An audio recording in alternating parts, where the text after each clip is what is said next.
భారీ అంచనాలతో పొంగల్ బరిలోకి దిగిన ఈ గాడ్ ఆఫ్ మాసెస్ వెండితెరపై దండయాత్ర మామూలుగా చేయట్లేదండోయ్.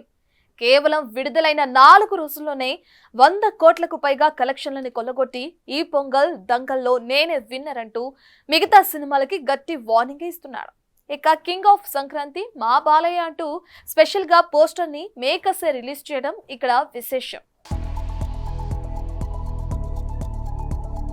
నందమూరి బాలకృష్ణ, బాబీ కొల్లి కాంబినేషన్ లో వచ్చిన Daaku Maharaj movie box office వద్ద భారీ వసూళ్లతో దూసుకెళ్తోంది. తాజాగా ఈ చిత్రం 100 కోట్ల క్లబ్ లోకి చేరినట్లు అఫీషియల్ గా అనౌన్స్ చేశారు మేకర్స్. 4 రోజుల్లో వరల్డ్ వైడ్ గా 105 కోట్లు రాబట్టినట్లు చిత్ర నిర్మాణ సంస్థ సితారా ఎంటర్టైన్మెంట్స్ ప్రకటించింది. కింగ్ ఆఫ్ సంక్రాంతి అంటూ ప్రత్యేక పోస్టర్ ను రిలీజ్ చేసింది చిత్ర యూనిట్. అలాగే ఈ మూవీని తమిళంలోనూ విడుదల చేస్తున్నట్లు మేకర్స్ ప్రకటించడం విశేషం. ఇక డాకు మహారాజ్ కు మొదటి రోజైన ఆదివారం నాడు ప్రపంచవ్యాప్తంగా ఏకంగా 56 కోట్లకు పైగా వసూళ్లు రావడంతో బాలయ్య కెరియర్ లోనే బిగ్గెస్ట్ ఓపెనింగ్ రాబట్టిన సినిమాగా నిలిచింది. దీంతో బాలయ్య నీకెదురేది లేదయ్యా అంటూ తెగ సంబరపడిపోతున్నారట నందమూరి ఫ్యాన్స్. ఇక ఈ సినిమాని సితారా ఎంటర్టైన్మెంట్స్ బ్యానర్ పై సూర్యదేవర నాగవంశీ నిర్మించగా బాలకృష్ణ సరసన ప్రజ్ఞా జైస్వాల్, ఊర్వశి రౌతెల్ల, శ్రద్ధా శ్రీనాథ్ కథానాయకులుగా నటించిన సంగతి తెలిసిందే. చూడాలి మరి పొంగల్ బరిలో పోటాపోటీగా వసూళ్లు కొల్లగొడుతున్న 3 సినిమాల్లో